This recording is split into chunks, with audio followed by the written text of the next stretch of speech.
ഒരു BS6 220 കേട്ടോ നമുക്ക് വന്നേ. വണ്ടി സ്റ്റാർട്ടിങ് അല്ല, ഭയങ്കര മിസ്സിങ്ങും കാര്യങ്ങളും അതുപോലെ തന്നെ സ്റ്റാർട്ടാകാൻ മടിയും അങ്ങനത്തെ പ്രശ്നമൊക്കെ ആയിട്ട് വന്നാൽ.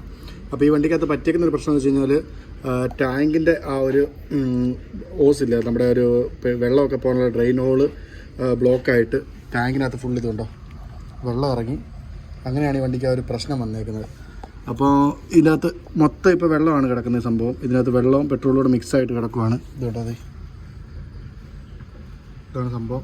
ഇത് വരാനുള്ള കേസെന്ന് പറഞ്ഞു കഴിഞ്ഞാൽ നമ്മുടെ ഒരു ടാങ്കിൻ്റെ ഒരു ഹോളുണ്ട്, ഞാനത് കാണിച്ചു തരാം. അപ്പോൾ ആ ഒരു ഹോള് എന്തെങ്കിലും രീതിയിലുള്ള ഡാമേജ് അല്ലെങ്കിൽ അവിടുത്തെ ഇതുണ്ട്. ഇപ്പോൾ ഇവിടെ തുരുമ്പടിച്ചിട്ട് വെള്ളം ഇറങ്ങി പോകാത്ത രീതി വന്നിട്ടാണ് ഈ ഒരു വണ്ടിക്ക് ആ ഒരു മിസ്സിങ്ങിൻ്റെ പ്രശ്നം ഉണ്ടായിരിക്കുന്നത്. അതായത് ഇവിടുത്തെ ആ ഹോളിൽ കൂടെ വെള്ളം താഴോട്ട് ഇറങ്ങി പോകാതെ വരുമ്പം ഈ ടാങ്കിലേക്ക് തന്നെ തിരിച്ച് വെള്ളം ഇറങ്ങും. അപ്പോൾ അതുകൊണ്ട് ആ ഒരു വെള്ളം ഇറങ്ങി ടാങ്കിൻ്റെ ക്യാപ്പും കാര്യങ്ങളും എല്ലാം അത്യാവശ്യം തുരുമ്പിച്ചിട്ടുണ്ട്.